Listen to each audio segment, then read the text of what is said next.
For Capitol Television, my name is Dave Barber, coming to you today from the third floor of the Rhode Island State House.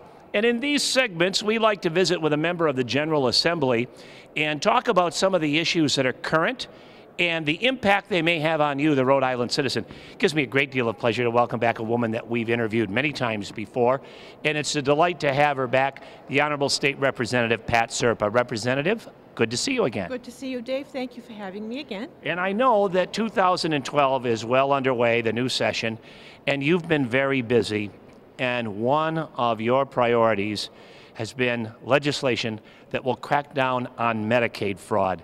Can you give our viewers a little overview as to what this legislation is all about?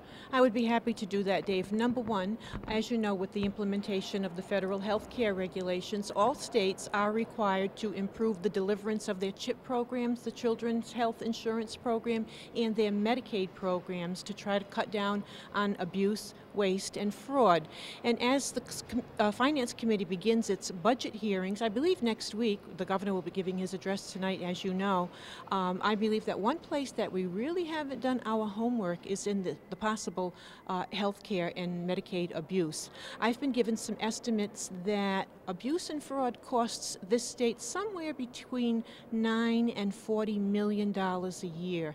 And we often talk about the low-hanging fruit in this state. I think that's an area where we really haven't done our due diligence. You know, didn't I read or hear somewhere where there was a case with a Woonsocket woman that took advantage of the system and defrauded it out of some $70,000? That was in a local paper just last week, as a matter of fact. That's one woman.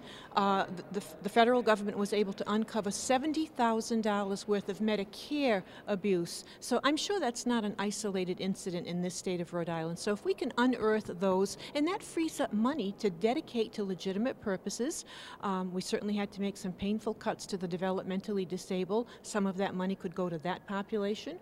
We could restore some funding to cities and towns or to improving our infrastructure. We really need to make the best use of taxpayer dollars. And as you indicated, Rep. Serpa, every state is having to do this. And I heard another statistic that just kind of blew my mind, that nationally, when you factor in all 50 states, the amount of fraud may be as high as $18 billion, that's with a B, dollars. I have heard exactly that same number, Dave, and those are $18 billion of taxpayer dollars.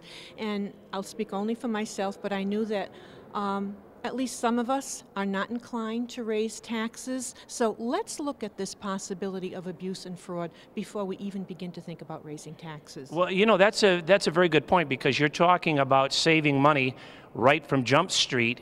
Nobody wants to deny people that have bona fide and viable necessary claims under the program.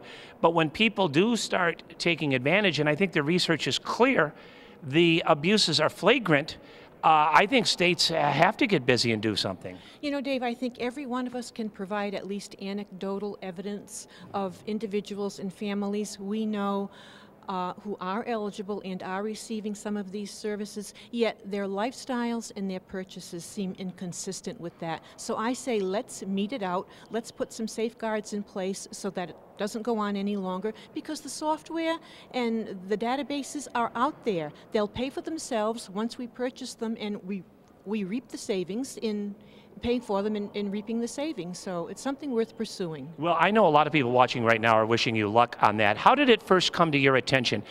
How did this first come across your desk, and why did you view it as so important? Well, actually, I received an email from the Midwest from an individual who specializes in this area, and being on the Health, Education, and Welfare Committee, I think he really just picked my name from the committee and asked me if I would be interested in pursuing this. I spoke to the Speaker about it. He thought that it was getting ahead of the curve, and he absolutely wanted me to go ahead with this resolution. Representative Serpa, it's interesting, and we wish you well with the legislation. Thank you so much for talking to us, and my best to you and your colleagues in the House. Thank you, Dave, and I'll keep you posted. Thanks so much to you, too, for watching. My name is Dave Barber, and again, this is a program we call Capitol Spotlight.